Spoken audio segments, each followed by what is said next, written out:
dear guardian, and my beloved student.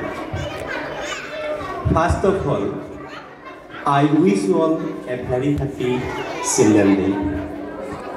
We know today is 14 November.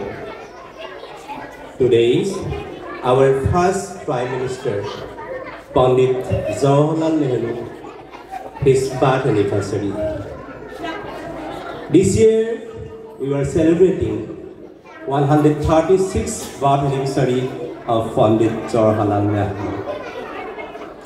His father's name was Motilal Nehru and mother's name was Swaruprani Nehru. He was a great freedom fighter, politician, writer, and millionaire.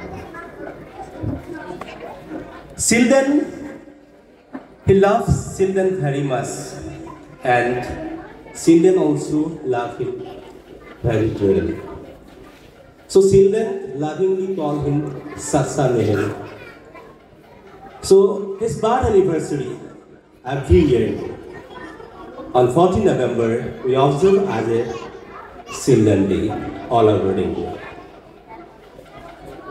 So he served as Prime Minister 17 years continuously.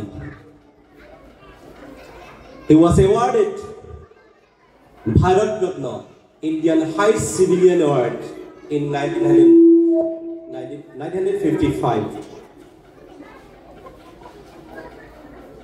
We note he was a good writer also. He wrote so many books in his life. Among them, Discovery of India and Glimpses of World History. So today, all over India, the Children's Day is many educational programs and motivational programs are held in India. We Cambridge family also observe this program very joy and enthusiasm through sing, dance, and various activities. Actually, children are a backbone of a society. Today's children are tomorrow members of good citizens. So, we should care our children properly. Actually, Children's Day is day for the children. Children's Day will be such when our country will free from child labor and every student, every child get right to education. So, dear students, I don't say anymore today. Now, I'm going to recite the English poem. I'm going to recite an English poem written by Marcus Norton. The name of the poem is Childhood. When did my childhood go? Was it the day I ceased to be 11? Was it the time I realized that hell and heaven could not be found in geography, and therefore could not be? Was that the day? When did my childhood go? Was it the time I realized that adults were not all they seemed to be? They talk of love and preach of love, but didn't act so lovingly. Was it the day? When did my childhood go? Was it when I found my mind was really mine? To use wherever I choose, producing thoughts that were not those of other people, but my own mind alone. Was it the day? Where did my childhood go?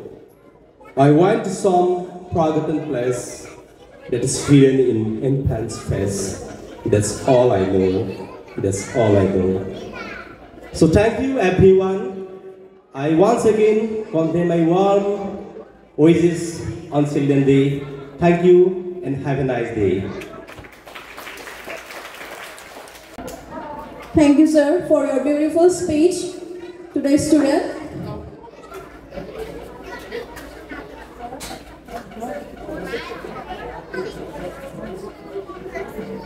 Now, to make our morning even more vibrant, let's have the stage opening chorus of our talented students. I would like to call class 4 and 5 students come over the stage and give our chorus for us.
Day is celebrated on 14 November every year in India. This day is the birthday of Pandit Jawaharlal Nehru, the first Prime Minister of our country. He loved children very much and children also called him Sasa Nehru. Sasa Nehru believed that children are the future of our nation. He always said that every child should get love, care, education, and education. We wanted every child to play, smile, and learn freely. It is the art and good masters with the Thank you, Vikram Thomas, for your lovely speech. Now, we would like to request Asta Roy to deliver a short speech on this topic. Morning everyone, my name is Asta Roy. I am in class 3. First of all, I wish you a very happy Children's Day, and I would like to thank my class teacher for giving me an opportunity to speak about this special day. Children's Day is celebrated on 14 November every year in India. It is the birth anniversary of Pandit Jawaharlal Nehru. He was the first Prime Minister of independent India and a great leader. Pandit Jawaharlal Nehru loved children very much, and he was fondly called Chacha Nehru because of his love for children. His birthday is celebrated as Children's Day. Thank you. Thank you, Mr. Kumar, for your lovely speech. Now, we would like to request Biswajit Bora to speak some about this topic. Good morning everyone, my name is Biswajit Bora. Respected principal sir and my teachers and friends, brothers and seniors. Today I am going to say a few lines about Children's Day. Children's Day is celebrated in November every year. It is about the anniversary of Pandit Jawaharlal Nehru. He was the first Prime Minister of India. He always loved children very much.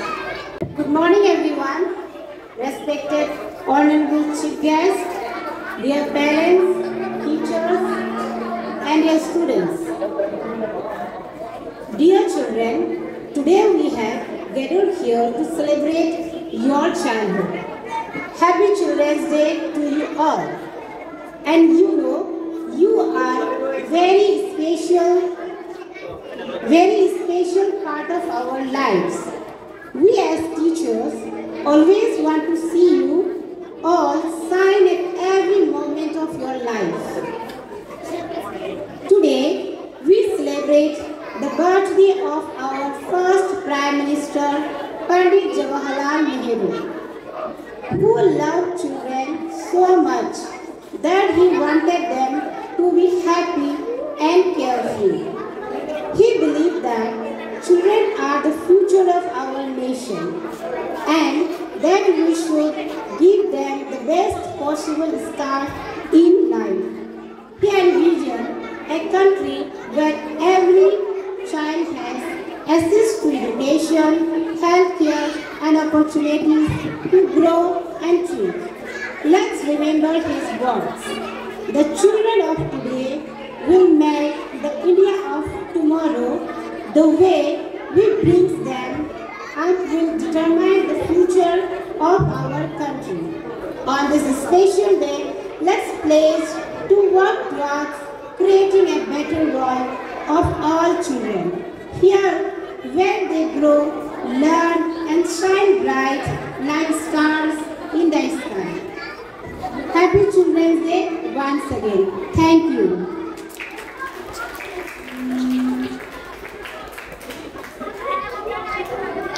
Thank you for a wonderful speech, ma'am. Now, it's time to extend our heartfelt respect to our chief guest. I would like to request Kumali ma'am to kindly come forward and facilitate our chief guest, Mr. Biswajit Bora sir, Assistant Teacher of Ningman Tribal High School, Sweden, Fulam, Gamusa. Over the stage, sir.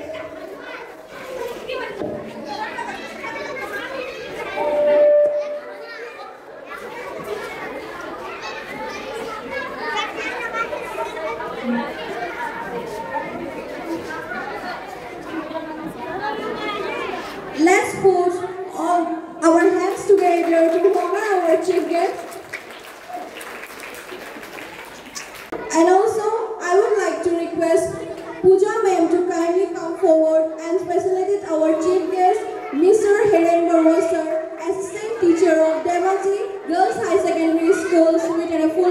sir.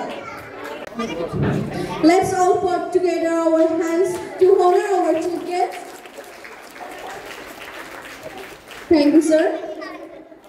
মাননীয় বিদ্যালয়ৰ অধ্যক্ষ মহোদয় প্ৰমুখ্যে বিদ্যালয়ৰ সহকৰ্মী শ্ৰদ্ধাৰ শিক্ষক শিক্ষয়িত্ৰীসকল মৰমৰ ছাত্ৰ ছাত্ৰীসকল আৰু ছাত্ৰ ছাত্ৰীৰ অভিভাৱক অভিভাৱিকাসকল লগতে উপস্থিত ৰাইজ আৰু আজি এই শিশু দিৱসৰ কেন্দ্ৰ কৰি আমন্ত্ৰণ কৰি অনা আমন্ত্ৰিত অতিথি মিংমাং উচ্চ মাধ্যমিক বিদ্যালয়ৰ সহকাৰী শিক্ষক বিশ্বজিৎ বৰুৱাদেৱ সকলোলৈকে শুভেচ্ছা জ্ঞাপন কৰিছোঁ আৰু আজি এই দিৱসৰ সম্পৰ্কে দুটামান কথা ছাত্ৰ ছাত্ৰীসকলৰ সন্মুখত অৱগত কৰাৰ কাৰণে আগবাঢ়িছোঁ।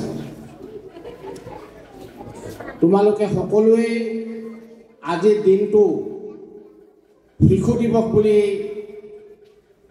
সকলোৱে জানা আৰু প্ৰতি বছৰে উদযাপন কৰি আহিছা।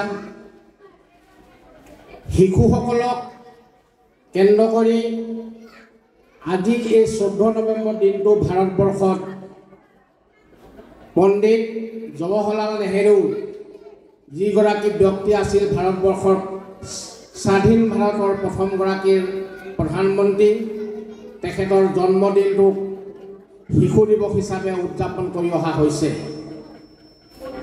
সমগ্ৰ বিশ্বতে শিশু দিৱস উদযাপন কৰে, কিন্তু বিশ্বৰ 191খন দেশে 20 নৱেম্বৰ তাৰিখটো শিশু দিৱস হিচাপে উদযাপন কৰে, কিন্তু আমাৰ ভাৰতবৰ্ষই এই 14 নৱেম্বৰ তাৰিখটো শিশু দিৱস হিচাপে উদযাপন কৰে।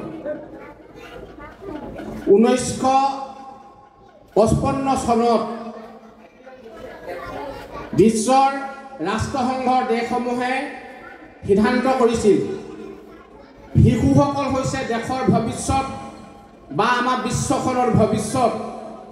গতিকে সেই শিশুসকলক সযত্নে লালন পালন কৰি ভৱিষ্যত সুনাগৰিক কৰি গঢ়ি তোলাৰ কাৰণে শিশুসকলৰ স্মৃতিত এটা দিন শিশু দিৱস হিচাপে চাইল্ড ডে হিচাপে উদযাপন কৰাৰ কাৰণে সিদ্ধান্ত গ্ৰহণ কৰিছিল। আৰু 1956 পৰা সমগ্ৰ বিশ্বত 1956 চনৰ পৰা সমগ্ৰ বিশ্বত 20 নৱেম্বৰ তাৰিখটো শিশু দিৱস হিচাপে উদযাপন কৰা হয়। প্ৰথম অৱস্থাত আমাৰ ভাৰতবৰ্ষতো সেই 20 নৱেম্বৰ তাৰিখে শিশু দিৱস উদযাপন কৰা হৈছিল। তেতিয়া আমাৰ ভাৰতৰ প্ৰধানমন্ত্ৰী জৱাহৰলাল নেহেৰুৱে আছিল। জৱাহৰলাল নেহেৰু প্ৰধানমন্ত্ৰী হৈ থকাৰ সময়তে তেখেতে ভাৰতবৰ্ষৰ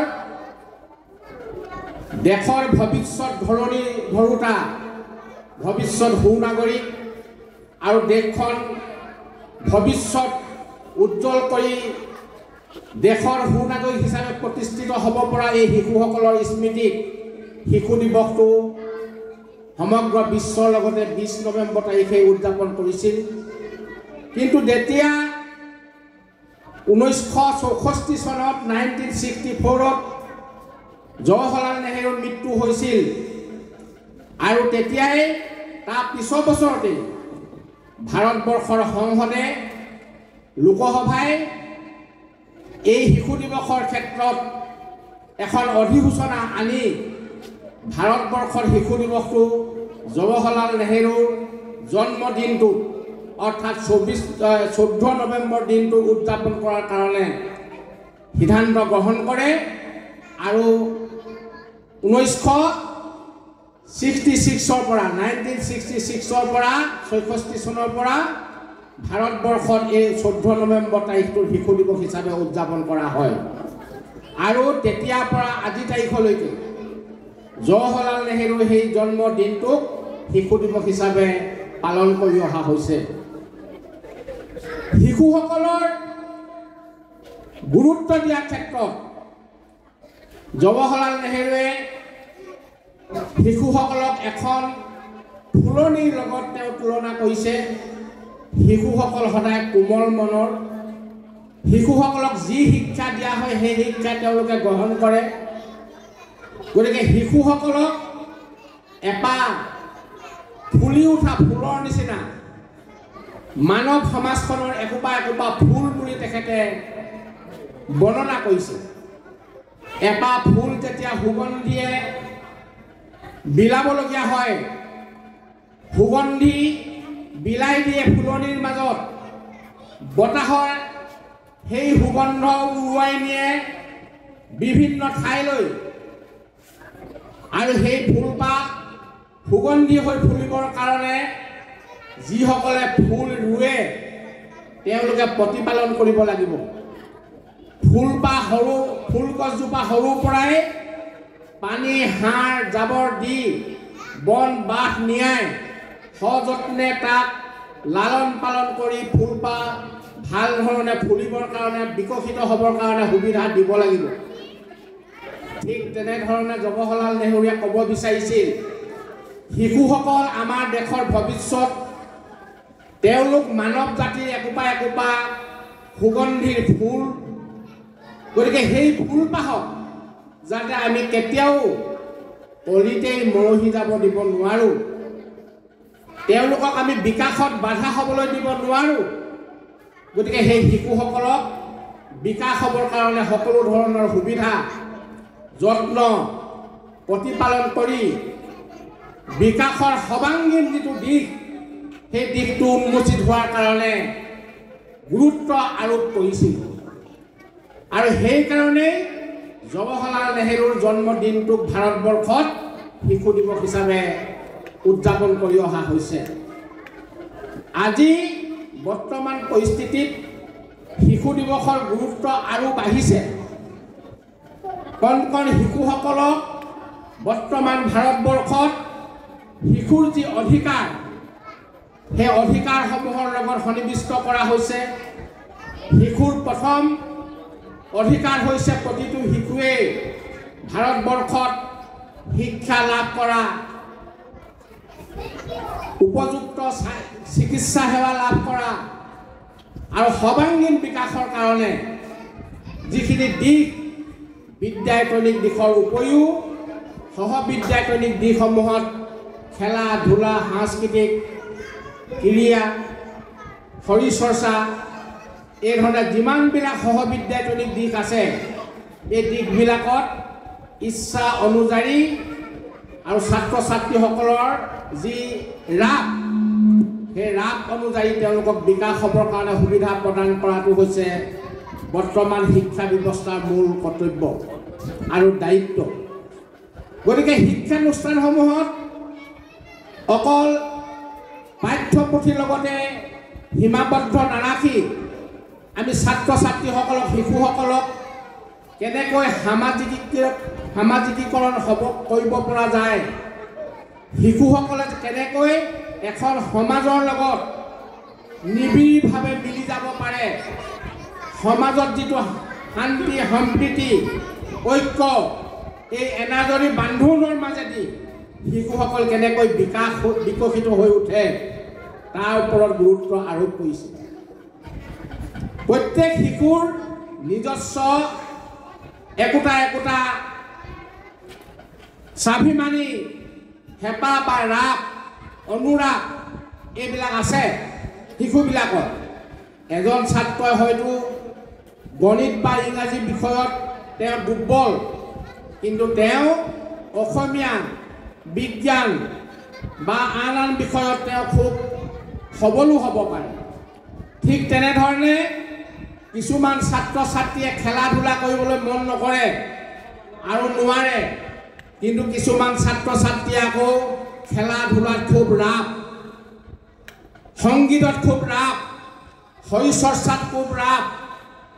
গতিকে এনেধৰণে প্ৰত্যেক শিশুৰ ৰাপ, আবেগ, অনুভূতি এইবিলাক সুকীয়া সুকীয়া।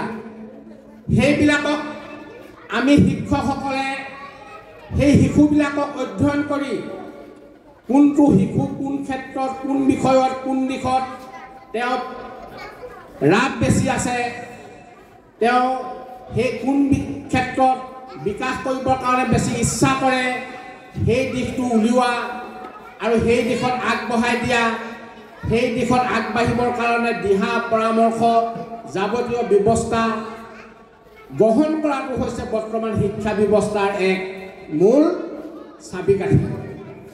গতিকে আমি শিশুসকলক সূক্ষ্মভাৱে অধ্যয়ন কৰি তেওঁলোকৰ অন্তৰত তেওঁলোকৰ মনত পঞ্জীভূত হৈ থকা যিটো দিশ, সেই দিশসমূহক উলিয়াই অনাটো হৈছে শিক্ষা ব্যৱস্থাৰ মূল লক্ষ্য।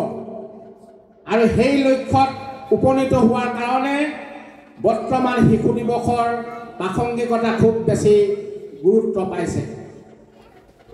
আজি শিশুসকলক আমি যি ধৰণেই বুজাওঁ বা যি ধৰণেই শিকাওঁ, সেই ধৰণে তেওঁলোকে গঢ় লৈ আৰু ভৱিষ্যত তেওঁলোকে সেই ধৰণেই গঢ় লৈ সমাজত প্ৰতিষ্ঠিত হ'ব বিচাৰে। গতিকে আজি সমাজখন এক বিশ্বায়নৰ যুগত প্ৰতিযোগিতাৰ মাজত অৱতীৰ্ণ হোৱা এখন সমাজ। প্ৰতিটো ক্ষেত্ৰত প্ৰতিটো বিষয়ত আজি তুমুল প্ৰতিযোগিতা। আজি ছাত্ৰ ছাত্ৰীসকলৰ যি পৰীক্ষাৰ সফলতা, এই সফলতা দেখিলে আমিবিলাকে অভিভূত হৈ পৰোঁ।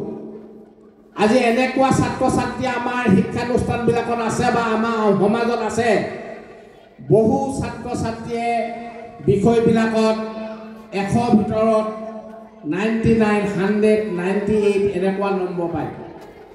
আৰু বৰ্তমান প্ৰতিযোগিতাত সমূহত 100 ভিতৰত 100 পোৱা ছাত্ৰ ছাত্ৰী বহুত আছে। গতিকে এই প্ৰতিযোগিতাৰ যুগত সকলো ছাত্ৰ ছাত্ৰীক আমি প্ৰতিযোগিতামুখী হ'বৰ কাৰণে অনুপ্ৰাণিত কৰিব লাগিব। পঢ়াৰ প্ৰতি যিটো ধাউতি, সেই ধাউতি শিক্ষক শিক্ষয়িত্ৰীসকলে বিদ্যালয়ত যেনেধৰণে দিশ নিৰূপণ কৰি দেখায়, সেই দিশ বা সেই ক্ষেত্ৰত অভিভাৱক অভিভাৱিকাসকলে যদি নিতৌ যত্ন লোৱা নহয় বা শিশুটোক আগবাঢ়ি যোৱাৰ ক্ষেত্ৰত দিহা পৰামৰ্শ দিয়া নহয়, তেতিয়াহ'লে তেওঁলোক আমি আশাতীতভাৱে বিকাশ হোৱাটো কেতিয়াও কামনা কৰিব নোৱাৰিম। গতিকে শিক্ষকসকলৰ যেনেকুৱা দায়িত্ব বিদ্যালয়ত, ঠিক তেনেধৰণে অভিভাৱকসকলৰ মাজতো দায়িত্ব আছে। অভিভাৱকসকলেও নিজৰ সন্তানটোক ভৱিষ্যত সুনাগৰিক কৰি গঢ়ি তোলাৰ কাৰণে খুব যত্ন ল'ব লাগিব, প্ৰতিপালন কৰিব লাগিব। শিক্ষকসকলক সম্পূৰ্ণ ভৰসা কৰি যদি আমি এৰি দিওঁ, তেতিয়াহ'লে শিশুসকল বিকাশৰ ক্ষেত্ৰত অন্তৰায় হ'ব। শিক্ষকসকলে বিদ্যালয়ত এজন এজন শিক্ষকে ছাত্ৰ ছাত্ৰীসকলক এটা বা দুটা ক্লাছত পায়, এটা ক্লাছ 40-45 মিনিট পায়। সেই 40-45 মিনিট দিনটোৰ ভিতৰত সমগ্ৰখিনি কথা তেওঁলোকৰ আগত দাঙি ধৰাটো সম্ভৱ নহয়।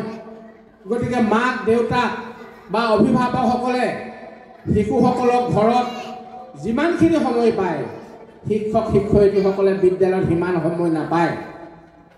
তাৰ মাজতে শিক্ষকসকলৰ অভিজ্ঞতা, শিক্ষকসকলৰ বুদ্ধিমতা, এইবিলাকৰ ভিত্তিত তেখেতলোকে ছাত্ৰ ছাত্ৰীসকলক দিশ নিৰ্ণয় কৰাৰ ক্ষেত্ৰত যিখিনি আঙুলিয়াই দিয়ে, শিক্ষা আহৰণৰ ক্ষেত্ৰত যিখিনি দিশ নিৰ্ণয় কৰি তেওঁলোকে দেখুৱাই দিয়ে, সেইখিনি যথেষ্ট। আৰু সেইখিনিৰ লগত যদি অভিভাৱকসকলে সহায় কৰে, তেতিয়াহ'লে একোজন শিশু ভৱিষ্যত দেশৰ সুনাগৰিক হৈ গঢ়ি উঠাত সহায়ক হ'ব। আৰু প্ৰতিটো শিশুৱেই জীৱনত সপোন দেখিব, তেওঁলোকে সপোন দেখিব ভৱিষ্যত এজন সুনাগৰিক হৈ সমাজত প্ৰতিষ্ঠিত হোৱা, নিজক আত্মপ্ৰতিষ্ঠা কৰা, পৰিয়ালটোক সমাজত প্ৰতিষ্ঠা কৰা লগতে আমাৰ অঞ্চলটো ৰাজ্যখন আৰু দেশখনক বিকাশৰ ক্ষেত্ৰত ইন্ধন যোগোৱাত তেওঁলোকে সম্বল হিচাপে পৰিগণিত হ'ব গতিকে এই আশা সমাজৰ প্ৰতিজন ব্যক্তিয়ে এই আশাক অৰিহণা যোগাব লাগিব ইন্ধন যোগাব লাগিব দিহা পৰামৰ্শ লগতে সহায় সহযোগিতাৰ মাজেদি যদি আমি শিশুসকলক আগবঢ়াই নিয়াৰ কাৰণে গুৰুত্ব দিওঁ তেতিয়াহ'লে আমাৰ সমাজখন ভৱিষ্যত উজ্জ্বল হ'ব আৰু ইয়াৰ লগে লগে এতিয়া বৰ্তমান যুগ হৈছে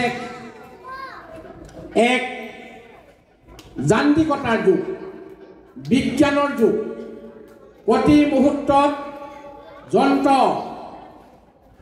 অট'মেশ্যন কম্পিউটাৰ এইবিলাকৰ যোগেদি আমাৰ দেশখন বা সমগ্ৰ বিশ্বখন পৰিচালিত হৈছে এতিয়া গতিকে কম্পিউটাৰ শিক্ষা অতি প্ৰয়োজন আৰু তাৰ লগে লগে বিজ্ঞান শিক্ষাও অতি প্ৰয়োজন যদি বিজ্ঞান শিক্ষা আমি ছাত্ৰ ছাত্ৰীসকলক দিব নোৱাৰোঁ ছাত্ৰ ছাত্ৰীসকলক যদি আমি সৰুৰ পৰাই বিজ্ঞান মানসিকতাত দিশত নিৰ্দেশনা দিব নোৱাৰোঁ তেতিয়াহ'লে আমাৰ ভৱিষ্যত সমাজখন অন্ধবিশ্বাস আৰু কুসংস্কাৰ ফালে গৈ থাকিব ক্ৰমান্বয়ে গতিকে আমি শিশুসকলক সৰুৰ পৰাই বিজ্ঞানৰ যি শিক্ষা এই শিক্ষা প্ৰদান কৰা উচিত বাস্তৱ সমাজত যিটো সত্য সেই সত্য শিক্ষা আমি ছাত্ৰ ছাত্ৰীসকলক শিকাব লাগিব আমি সকলোৱে জানো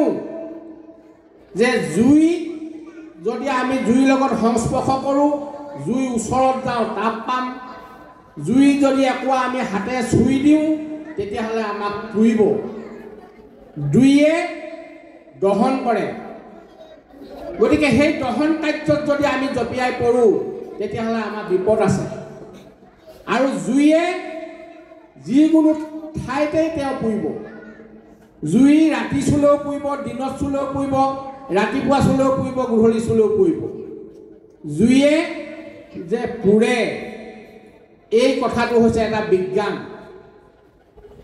জুইয়ে পুৰে আমাৰ শিশুসকলে জানে সেইটো কেতিয়াও ক'তো তাৰ পৰিৱৰ্তন নঘটে সেইটো হৈছে বিজ্ঞান মনস্কতা ছাত্ৰ ছাত্ৰীসকলে ধৰি ল'লে শিকি ল'লে সৰু কেঁচুৱা এটাক যেতিয়া জুইয়ে অলপমান দি দিয়া হয় সি আৰু বগাই থকা কেঁচুৱা এটাও জুই চুই নাচায় এদিনহে চুব পোৱা মাত্ৰকে জানিব যে জুইয়ে পুৰে সেই ধাৰণাটো আমি শিশুসকলক যি ধৰণে দিছোঁ সেইটো হৈছে বিজ্ঞান মনস্কতা শিক্ষা গতিকে যিবিলাক কাম কাজ সমাজত বিকাশ সাধন কৰাত অৰিহণা নোযোগায় তেনেকুৱা কাম কাজৰ পৰা আমি আঁতৰত থকা উচিত তেনেকুৱা কাম কাজক আমি ছাত্ৰ অৱস্থাৰ পৰাই শিশুসকলক বিৰোধিতা কৰাৰ কাৰণে শিক্ষা দিয়া উচিত মই এটা সাধাৰণ উদাহৰণ দিব বিচাৰিছোঁ সমগ্ৰ বিশ্বত আৰু আমাৰ অসমতো এটা সময়ত আই ওলাইছিল বসন্ত বেমাৰে এনেকুৱা ৰূপ লৈছিল 60 দশকৰ পৰা 70 দশকৰ এই কালচোৱাত আৰু সেই আই যিটো প্ৰাদুৰ্ভাৱ এই প্ৰাদুৰ্ভাৱত একোটা পৰিয়াল হেনো সমগ্ৰ মৃত্যু হৈ গৈছিল মানুহে খোৱা বোৱা কৰিব নোৱাৰে গোটেই গা বাকলি গাত মানে খহু হৈ এফালৰ পৰা গা ছাল এৰি যায় সেই আই যিটো আই বুলি কওঁ আমি বসন্ত সেই বসন্ত ৰূপ সমগ্ৰ বিশ্বত এক মহামাৰী ৰূপে দেখা দিছিল আৰু সেই ৰূপটো নিৰাময় কৰাৰ কাৰণে বিশ্ব স্বাস্থ্য সংস্থাই গৱেষণা কৰি তাৰ এটা প্ৰতিষেধক উলিয়ালে প্ৰায় 65 চন মানৰ পৰা 75 চনলৈকে সমগ্ৰ বিশ্বত প্ৰচাৰ কৰিলে যে প্ৰতিজন মানুহেই আই প্ৰতিষেধক ল'ব লাগিব এতিয়া যি ধৰণে টিকা দিয়ে এতিয়া যি ধৰণে ল'ৰা ছোৱালীবিলাকক জন্মৰ পৰা টিকাকৰণ কৰে ঠিক তেনেধৰণে সেই ব্যৱস্থা তেতিয়া কৰিছিল আৰু বিদ্যালয়ে বিদ্যালয়ে বৰাই প্ৰতিষেধক দি ফুৰিছিল গাঁৱে গাঁৱে দি ফুৰিছিল আৰু ৭২ চনত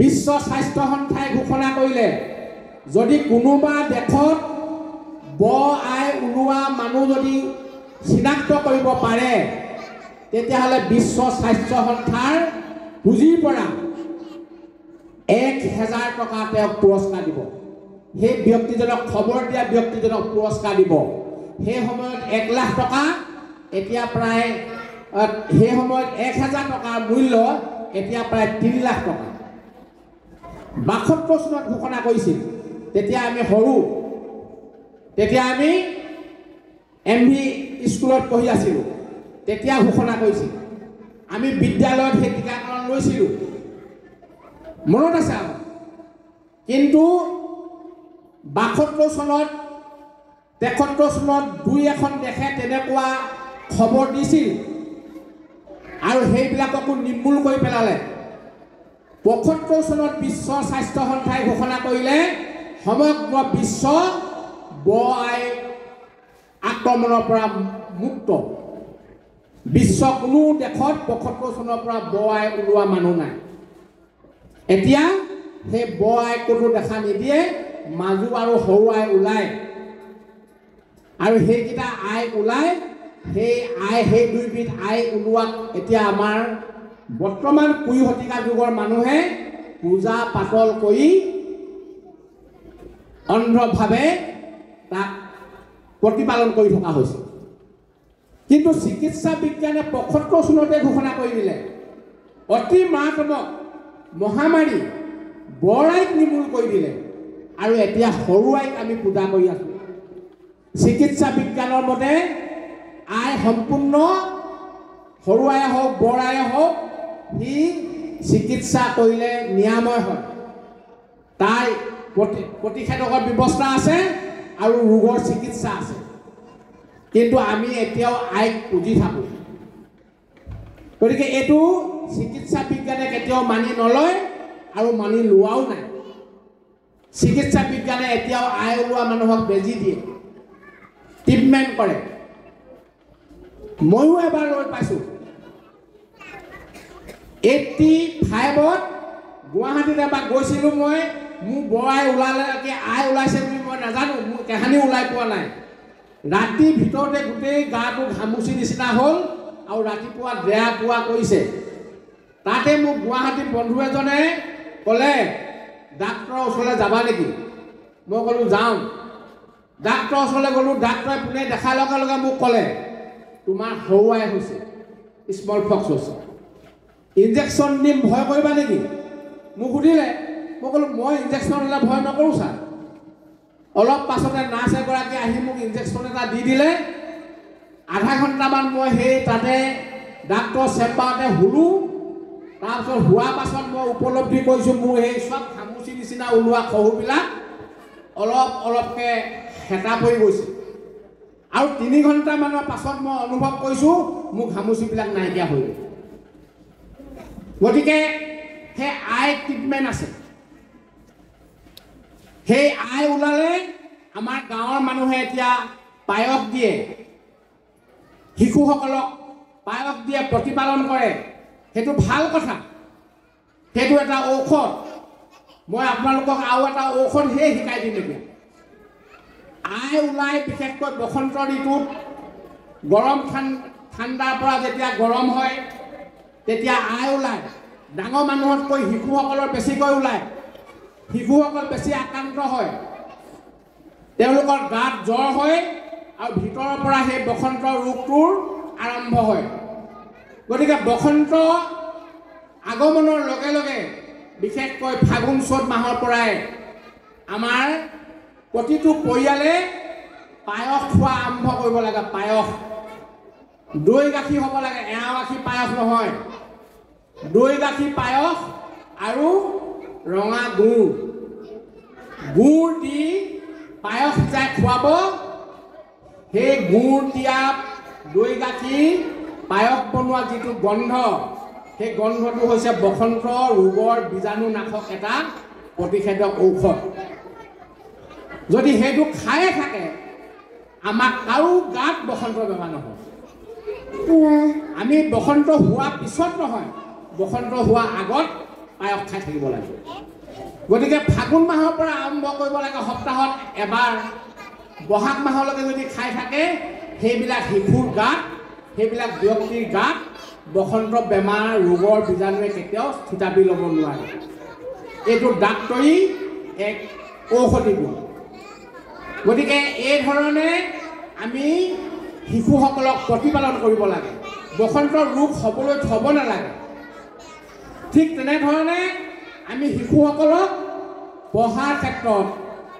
খেলা ধূলাৰ ক্ষেত্ৰত নিৰ্দিষ্ট সময়লৈ বাট চাব নালাগে তেওঁলোকক আমি একাধিক্ৰমে শিকাই গৈ থাকিব লাগে যি দিশত যিবিলাক শিশু আগ্ৰহী ৰাপ বেছি আছে সেই দিশত বিকাশ হ'বৰ কাৰণে তেওঁলোকক সুবিধা দিব লাগে আমাৰ বহু অভিভাৱকে ভাবে শিশুটোক ডাক্তৰহে কৰিম ইঞ্জিনিয়াৰহে কৰিম এনেধৰণে ভাবে কিন্তু বলৰে যদি আমি যত্ন কৰি যদি শিশুবিলাকক তেনেকুৱা ভিয়াবলৈ বিচাৰোঁ আওপাকে যদি ঘূৰাবলৈ বিচাৰোঁ তেতিয়াহ'লে শিশুবিলাক বিকাশৰ ক্ষেত্ৰত অন্তৰায় হয়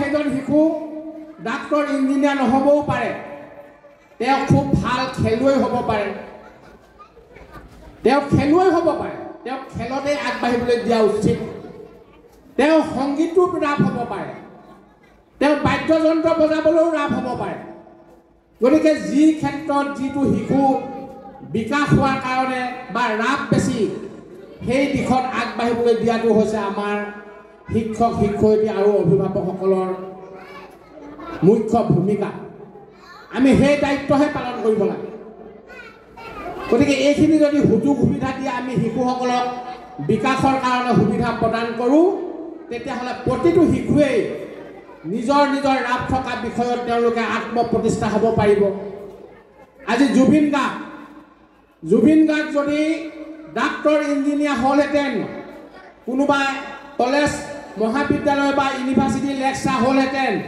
ইমান মানুহে তেওঁক চিনি নাপালেহেঁতেন জুবিন গাৰ্গে পুথিগত শিক্ষাত আগবাঢ়িব নোৱাৰিলেও তেওঁ যিটো নিজস্ব বিকাশ তেওঁ যিটো ধাউতি যিটো ৰাপ সেই ক্ষেত্ৰত কিন্তু তেওঁক কোনেও বাধা নিদিলে আৰু বাধা নিদিয়াৰ কাৰণে তেওঁ ইচ্ছামতে আজি বিকাশ হৈছে বিকাশ হৈ তেওঁ পৃথিৱীৰ ভিতৰত এজন অদ্বিতীয় ব্যক্তি হিচাপে পৰিচিত জুবিন গাৰ্গৰ এটা সাক্ষাৎকাৰ সেইদিনাখন দেখিলোঁ লগত যোৱা মানুহ এজনে ক'লে লগত যোৱা মানে জুবিন গাৰ্গ অকলেই গৈছিল সেই মানুহজনক হেনো বাংগালুৰুত লগ পাইছিল লগ পাই তেওঁক মুম্বাইলৈ লৈ গ'ল মুম্বাইত ক'লে যে ময়ো যাম একেখন প্লেনতে ময়ো অসমলৈ টিকেট আছে আজিয়ে ঘূৰি যাম গতিকে দুইজন যেতিয়া একেখন প্লেনতে টিকেট ব'লক সময় আছে যেতিয়া মোৰ লগত অলপ সময় যাওঁ মই খুব বেছি 6 ঘণ্টামান এটা প্ৰগ্ৰেম কৰি আহিম গ'ল হেনো বম্বেত গৈ ষ্টুডিঅ'ত সোমালেগৈ তাত এটা তামিল ভাষাত মানে গীত 3টা গীত পৰিৱেশন কৰিব লাগে জুবিন গাৰ্গে হেনো তামিল ভাষা নাজানে কিন্তু তামিল ভাষাত গীত গাবৰ কাৰণে তেওঁ তালৈ গুচি গৈছে তেওঁ সেই প্ৰযোজকজনক কৈছে যে কোনটো গীত মোক ইংৰাজীলৈ অনুবাদ কৰি দিয়ক আৰু মই সেই গীতটো ইংৰাজীৰ পৰা অসমীয়ালৈ অনুবাদ কৰিম অসমীয়াত প্ৰথমে সুৰ দিম ইংৰাজীত মই সুৰ দিম ইংৰাজীত সুৰ দিয়াৰ পিছত তেওঁ তামিললৈ সুৰ দিব সুৰ দি তেওঁ গীতটো তামিল ভাষাত পৰিৱেশন কৰিব তেওঁ 6 ঘণ্টা সময় লৈছিল তেওঁ হেনো 4 ঘণ্টা সময়ৰ ভিতৰতে 2টা গীত পৰিৱেশন কৰি দিলে তামিল ভাষা তেওঁ শিকি লৈছে তামিল ভাষা শিকিছে তামিল ভাষাত সুৰ দিছে সুৰ দি তেওঁ 2টি গীত পৰিৱেশন কৰি দিলে 3 নম্বৰ গীতটো হেনো ক'লে মোৰ সময় হৈছে মই যাওঁ এই 2টা গীতে হৈ যাব আৰু সেই প্ৰযোজকজনেও ক'লে হ'ব দুটা গীতেই যথেষ্ট গতিকে জুবিনৰ যিটো সেই অৰ্হতা বা যোগ্যতা সেইটো আমাৰ নিচিনা মানুহে কেতিয়াও আমি ঢুকি নাপাওঁ আমাৰ লগত বহু মিচিং মানুহ আছে বহু দেউৰী মানুহ আছে বহুতো বড়ো মানুহ আছে আমি দৈনন্দিন সেইবিলাকক লগ পাই থাকোঁ কথা বতৰা পাতি থাকোঁ কিন্তু আমি মিচিং ভাষা ক'ব নাজানো আমি দেউৰী ভাষা ক'ব নাজানো আমি বড়ো ভাষা ক'ব নাজানো কিন্তু জুবিন গাৰ্গে এটা ভাষা নতুনকৈ শিকি গীত পৰিৱেশন কৰিব পাৰিছে সুৰ দিব পাৰিছে গতিকে এইখিনি যে দক্ষতা সেই দক্ষতা সকলোৱে নাথাকে গতিকে তেওঁ সেই বিষয়ত ৰাপ আছে সেই ৰাপ থকা বিষয়টোত তেওঁ সুবিধা দিয়াৰ কাৰণে তেওঁ আজি সমাজত এই ধৰণে পৰিচিত গতিকে এই ধৰণে আমি শিশুবিলাকক আগবাঢ়ি যাবৰ কাৰণে সুবিধা প্ৰদান কৰিব লাগে তেতিয়া আমাৰ ভৱিষ্যত প্ৰতিটো শিশুৱেই বিকাশ হৈ সমাজত সুনাগৰিক হিচাপে প্ৰতিষ্ঠিত হ'ব আৰু সমাজখনো আগুৱাই নিয়াৰ ক্ষেত্ৰত তেওঁলোক একোজন সমাজৰ পৰিৱৰ্তনশীল সমাজৰ একোজন যোদ্ধা হিচাপে পৰিচিতি হ'ব সমাজখন প্ৰতিষ্ঠা কৰিব নিজক প্ৰতিষ্ঠা কৰিব পৰিয়ালটোক সমাজত চিনাকি দিব আৰু লগতে এখন সমাজৰ সামাজিক পৰিচয় তেওঁলোকে দাঙি ধৰিব শেষত মই বৰ দীঘলীয়া কৰিব খোজা নাই এই বিদ্যালয়ৰ প্ৰতিটো শিশু যাতে ভৱিষ্যতে সুনাগৰিক হিচাপে প্ৰতিষ্ঠিত হোৱাৰ ক্ষেত্ৰত শিক্ষক শিক্ষয়িত্ৰী আৰু অভিভাৱকসকলে এটা ফুল পুলিক লালন পালন কৰাৰ দৰে প্ৰতিপালন কৰি বিকাশৰ ক্ষেত্ৰত সকলো ধৰণৰ সুবিধা প্ৰদান কৰে প্ৰতিটো শিশু সৰ্বাংগীন বিকাশ হয় তাৰ আশা ৰাখি সকলোকে ধন্যবাদ জনাই মই মোৰ সমূহ বক্তব্য সামৰণি মাৰিছোঁ ধন্যবাদ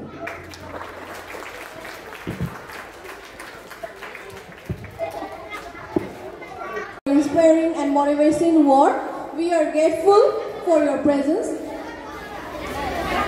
Now, I would like to call class 3 girls to perform a dance on the stage.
Hero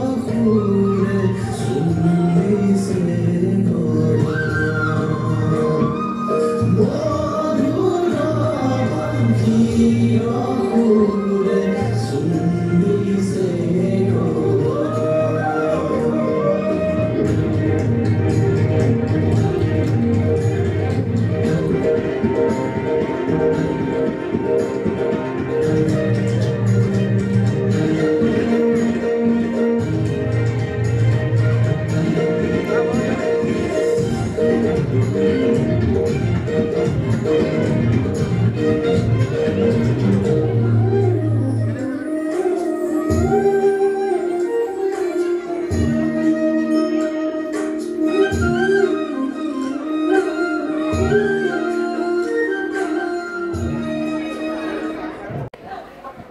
morning everyone, honorable judges, parents, teachers, all my dear friends.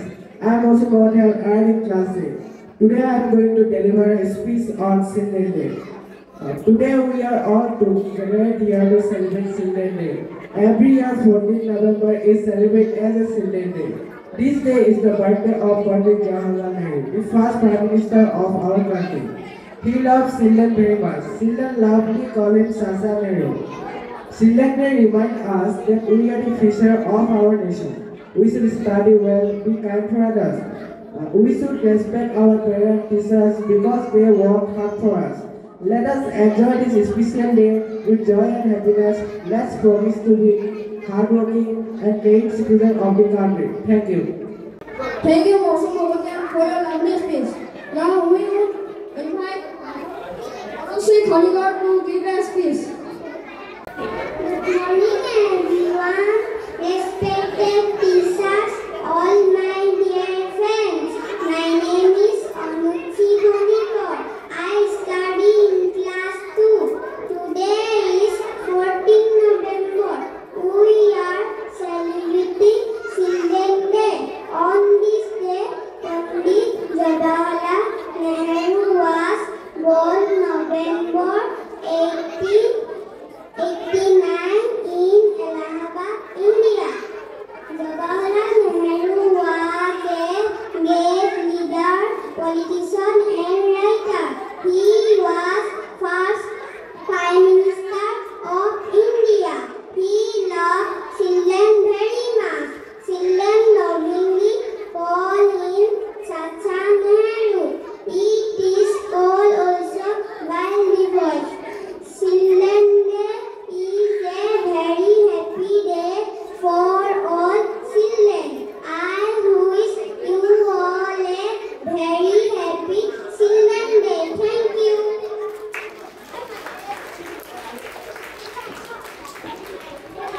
Thank you, Honorable Khaligar, for your beautiful speech. Now, we are unveiling of an award magazine. Every children is an creative children. So, we would like to invite our Mr. Biswajit Borua and Mr. Hiren Borua sir to kindly unveil the wall magazine in the veranda. নমস্কাৰ অনাগত বছৰসমূহৰ দৰে এইবাৰো আমাৰ APC premier academy senior secondary স্কুলে আমি শিশু দিৱসৰ লগত সংগতি ৰাখি আমাৰ বিদ্যালয় এখনি ওয়ান মেগাজিন আমি উন্মোচন কৰো। এইবাৰো আমাৰ সৌভাগ্য আমি গোগামুখ মিনমা উচ্চ মাধ্যমিক বিদ্যালয়ৰ আমাৰ শ্ৰদ্ধাৰ শিক্ষাগুৰু বিশ্বজিৎ বৰুৱা ছাৰ আমাৰ মাজত উপস্থিত হৈছেহি।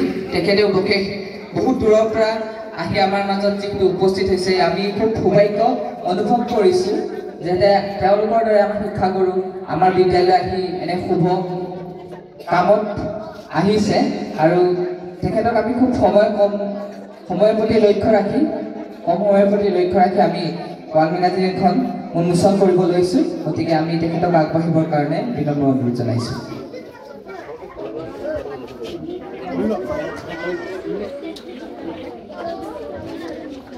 আৰু সহযোগ কৰিবৰ বাবে আমাৰ হিৰেণ বৰুৱা ছাৰৰ যিহেতু জ্যেষ্ঠ শিক্ষক হিচাপে শিক্ষাগুৰু আছে, গতিকে তেখেতকো আগবাঢ়িবৰ বাবে আমি অনুৰোধ জনাইছোঁ।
এয়া আমাৰ সম্মানীয় উন্মোচক মহোদয় আমাৰ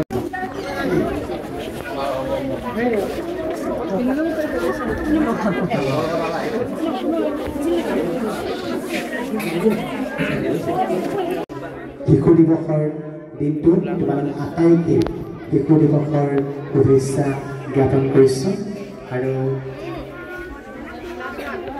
অলপ আগতে যিখন পাচিৰ পত্ৰিকা মোক উন্মোচন কৰিবলৈ দিয়া হ'ল যে এখন পাচিৰ পত্ৰিকা উন্মোচন কৰিব পৰাকৈ যিখিনি যোগ্যতা লাগে সেইখিনি মই নিজকে অৰ্জন কৰিছোঁ বুলি মই ভবা নাই কিন্তু তৎসত্ত্বেও আপোনালোকৰ একাডেমিক ইনচাৰ্জ সুৰেন বৰুৱা তেখেতৰ অনুৰোধ এৰাব নোৱাৰি মই আজি আপোনালোকৰ মাজত উপস্থিত হৈছোঁ মই সম্পাদকীয় যিখন সমিতি এডিটৰিয়েল বোৰ্ড মই নামকেইটা পঢ়ি দিছোঁ চিফ এডভাইচাৰ আছে doctor Kamal Gogoi advisor mister Bhaben Saikia mister Suren Barua supervisor Puja Saikia and Pubali Barua editor Pal Konwar logo Dipamoni Konwar and Nijara Phukan sketches Dipamoni Konwar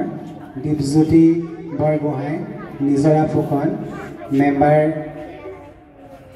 Anil Purandar Arup Bubai Kanika Shikharani Shiromoni Sonmoni Dipika Karan Garima Ritiksha Jyotismita Ukharani এইটো চতুৰ্থ সংস্কৰণ থাকে 4 নম্বৰ সংস্কৰণ